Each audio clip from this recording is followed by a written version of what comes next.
Bonjour tout le monde.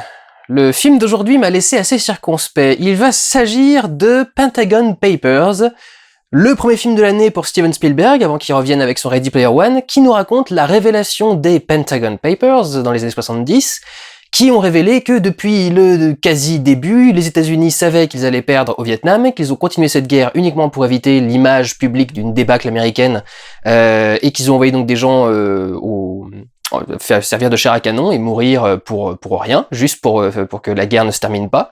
Ce qui a créé un énorme scandale aux États-Unis. Et le film se concentre même pas sur le New York Times, qui est le journal qui a révélé les papers, mais sur le Washington Post, qui était un journal local à l'époque, journal à l'État de Washington, et qui ensuite est devenu national à peu près à ce moment-là, justement à cause des papiers.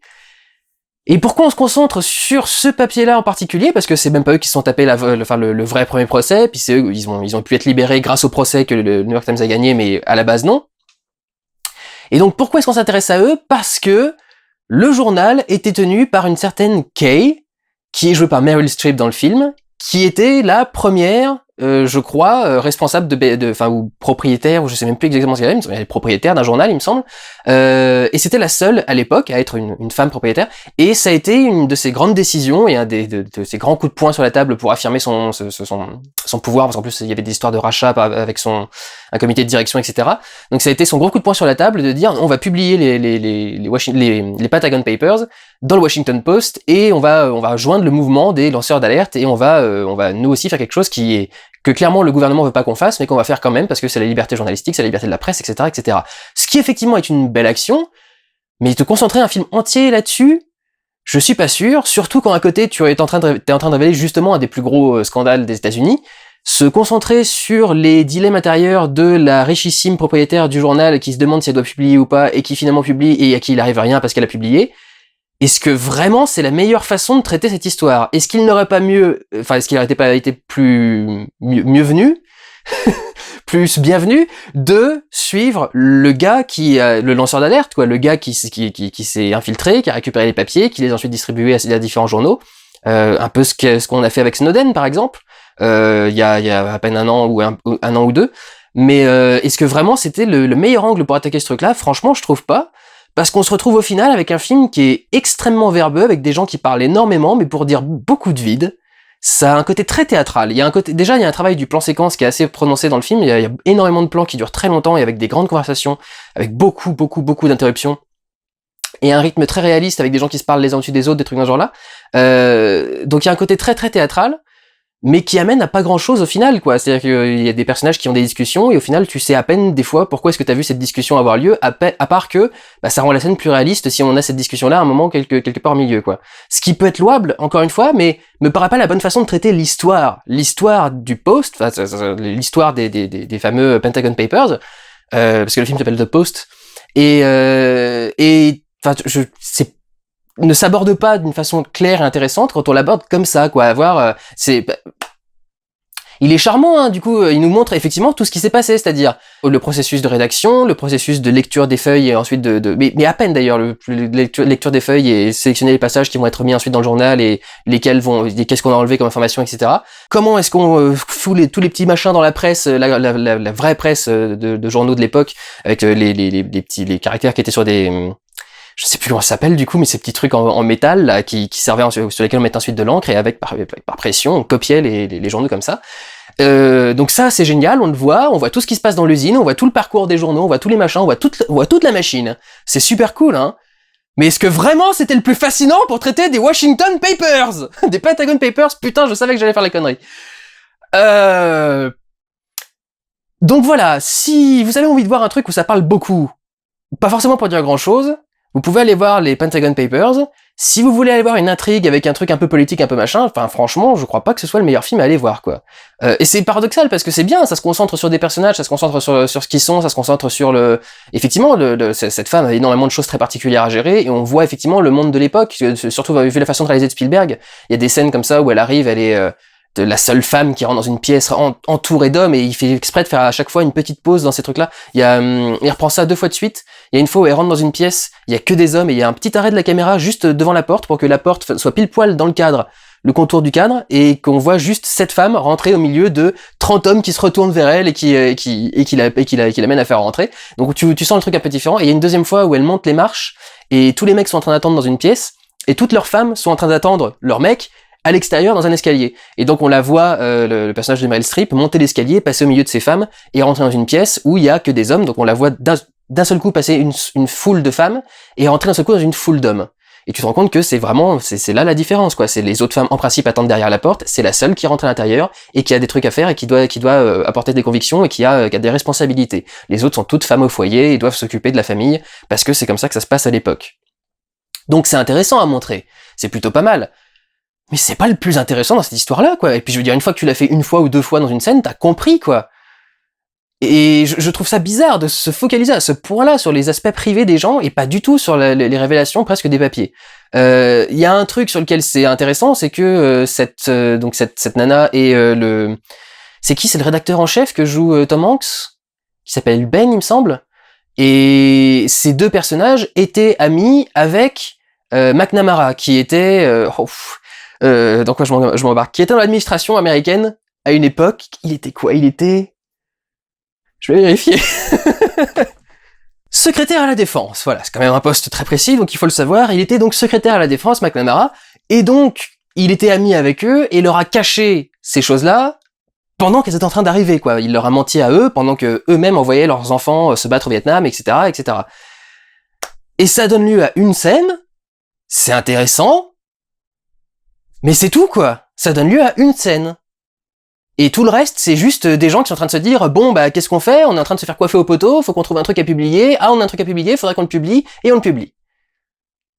Et je trouve pas ça fascinant du tout, quoi. Enfin, je trouve pas du tout que ce soit une bonne façon de raconter l'histoire. Ensuite, la réalisation de Spielberg vient se rajouter au-dessus, et rajoute quelque chose d'intéressant, mais même là, ça paraît assez superficiel, en fait, et pas très intéressant, et pas très profond.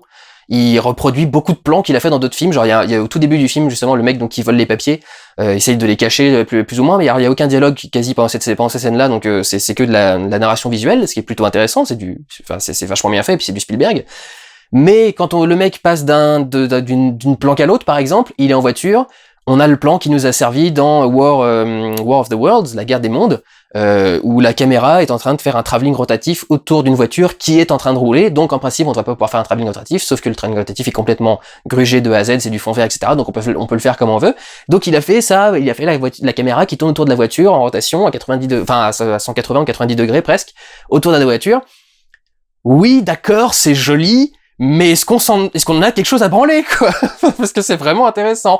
Je dirais que le moment où ça passe le mieux, donc il y a beaucoup de choses comme ça, de travelling rotatif et de choses en genre, et le plan où ça passe le mieux, c'est le moment où vraiment on demande à Kay de prendre une décision, et on a une caméra qui est légèrement zénitale, donc légèrement en hauteur, mais pas pour être pile poil au-dessus d'elle, ce qui ferait juste un plan en hauteur, on verrait juste ses cheveux, ça serait pas très intéressant.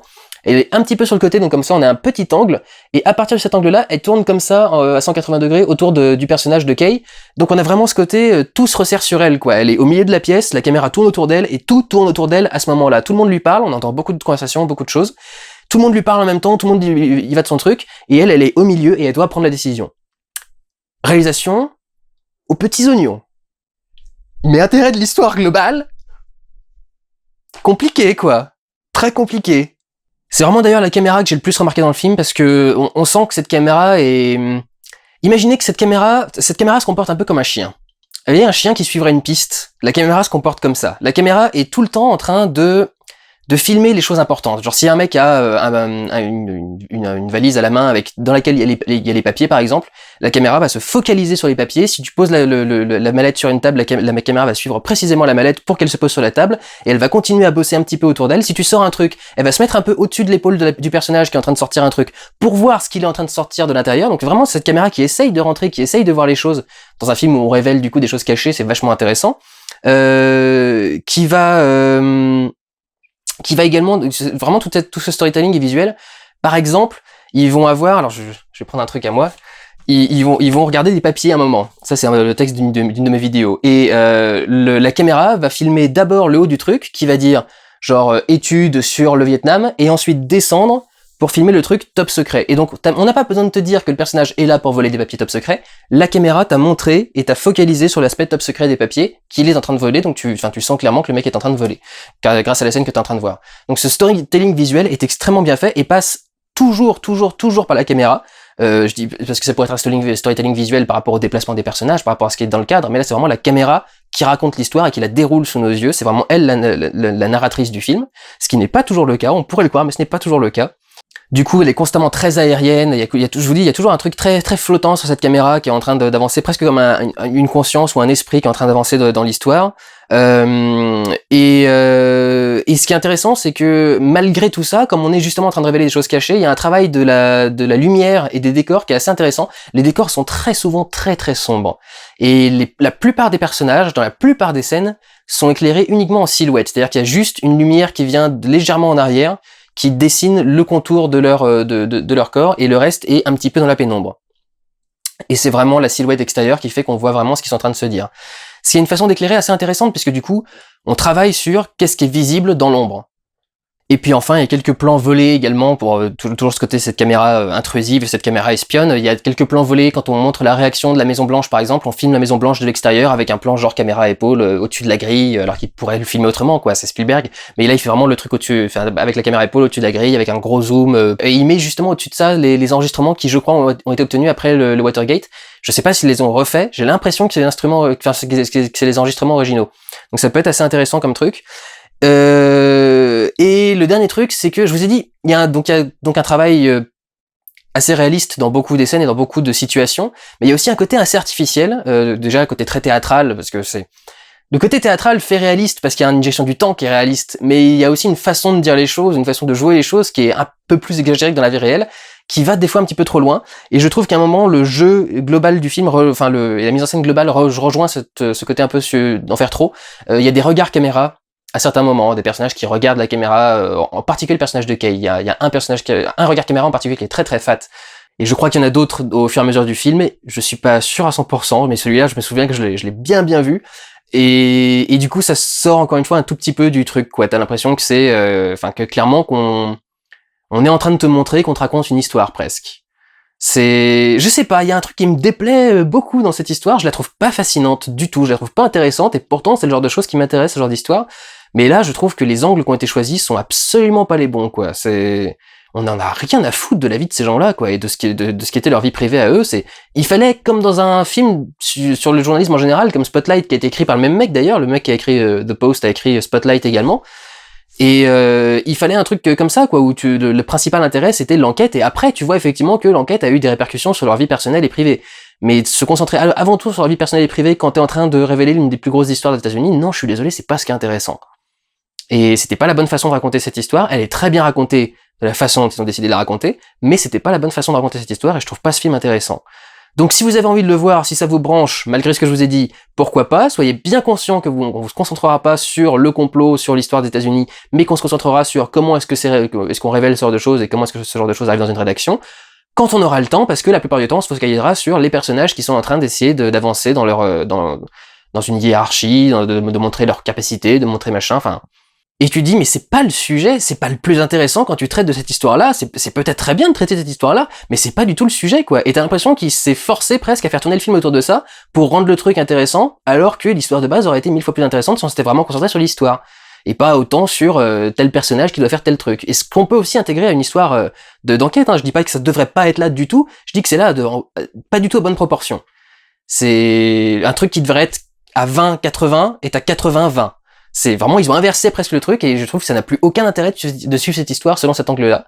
Voilà, en ce qui concerne The Pentagon Papers, pour le sortir correctement au moins une fois. Allez le voir si ça vous branche, mais je vous dis, je vois pas ce qu'il y a de branchant là-dedans. Prenez soin de vous, allez voir des films. Ciao!